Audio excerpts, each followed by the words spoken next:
ओम शांति। अपने प्यारे बच्चों के लिए ईश्वर का संदेश 1 जनवरी 2026। आज की मुरली का टाइटल है, बाबा ने कहा, मीठे बच्चे, तुम बाप के पास आए हो रिफ्रेश होने। बाप और वर्षे को याद करो तो सदा रिफ्रेश रहेंगे।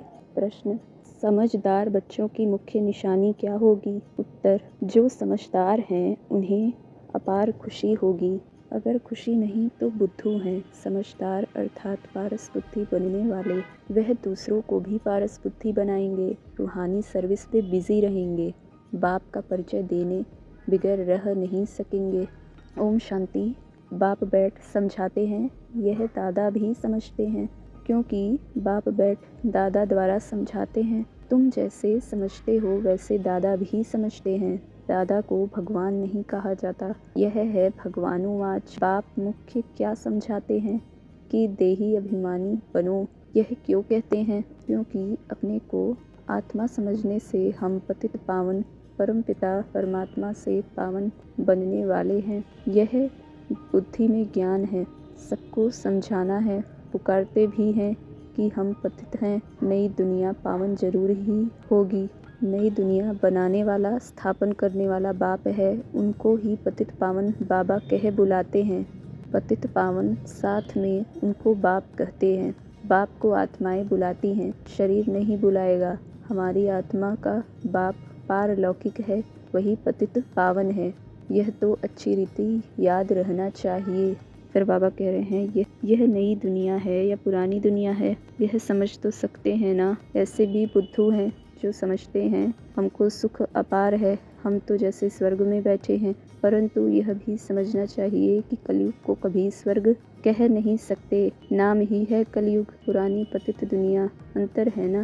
मनुष्यों की बुद्धि में यह भी नहीं बैठता है, बिल्कुल ही जड़जड़ी भूत अवस्था है। बच्चे नहीं पढ़ते हैं तो कहते हैं ना कि तुम तो पत्थर बुद्धि हो। अभी तुमको बाप समझाते हैं तो तुम कितने रिफ्रेश होते हो। तुम रिफ्रेश थे और विश्राम में थे। बाप भी लिखते हैं ना, बच्चों आकर रिफ्रेश भी हो जाओ और विश्राम भी पाओ। रिफ्रेश होने बाद तुम सतयुग में विश्रामपुरी में जाते हो। वहाँ तुमको बहुत विश्राम मिलता है। वहाँ सुख शांति संपत्ति आदि सब कुछ तुमको मिलता है। तो बाबा के पास आते हैं रिफ्रेश होने, विश्राम पाने। रिफ्रेश भी शिव बाबा करते हैं, विश्राम भी बाबा के पास लेते हो। विश्राम माना शांत, थक कर विश्रामी होते हैं ना। कोई कहाँ जाते हैं विश्राम पाने। उसमें तो रिफ्रेशमेंट की बात ही नहीं। यहाँ तुमको बाप रोज समझाते हैं तो तुम यहाँ आकर रिफ्रेश होते हो। याद करने से तुम तमो प्रधान से ततो प्रधान बनते हो। सतो प्रधान बनने के लिए ही तुम यहाँ आते हो। उसके लिए क्या पुरुषार्थ है? मीठे मीठे बच्चे, बाप को याद करो। बाप ने सारी शिक्षा तो दी है। फिर बाबा कह रहे हैं, अविनाशी आत्मा 84 के चक्र का पार्ट बजाती है। लक्ष्मी नारायण थे जो अब नहीं हैं, चक्र लगाए अब फिर यह बनते हैं। कहेंगे पहले यह लक्ष्मी नारायण थे, फिर उन्हों का यह है लास्ट जन्म ब्रह्मा सरस्वती। अभी सबको वापस जरूर जाना है। स्वर्ग में तो इतने आदमी थे नहीं, न इस्लामी न बौद्धि, कोई भी धर्म वाले एक्टर्स नहीं थे सिवाय देवी देवताओं के। यह समझ भी कोई में नहीं है। समझदार को टाइटल मिलना चाहिए ना। जितना जो पढ़ता है नंबरवार पुरुषार्थ से पद पाता है। तो तुम बच्चों को यहाँ आने से ही यह एम ऑब्जेक्ट देख खुशी होनी चाहिए। खुशी का तो पारावार नहीं।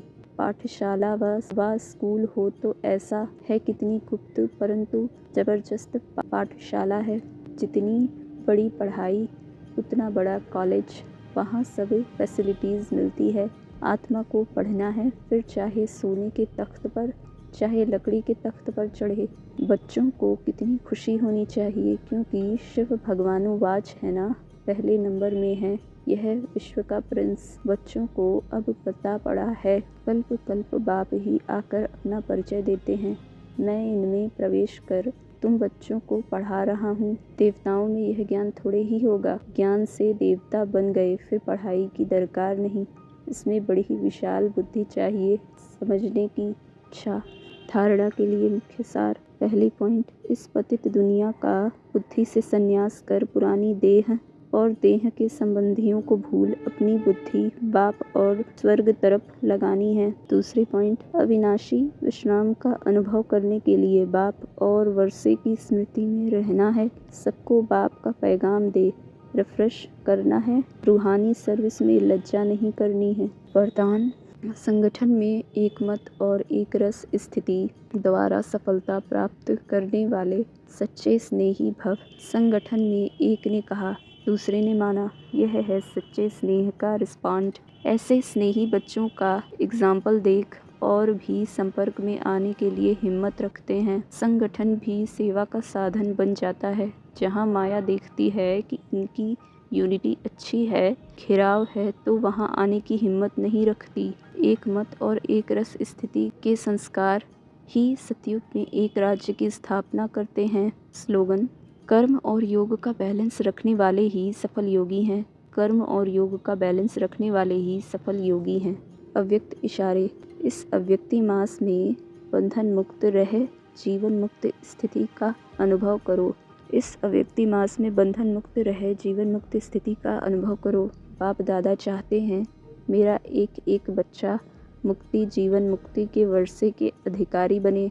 अभी के अभ्यास की सतयुग में नेचुरल लाइफ होगी, लेकिन वर्षे का अधिकारी अभी संगम पर है। इसलिए अगर कोई भी बंधन खींचता है तो कारण सोचो और निवारण करो। अच्छा।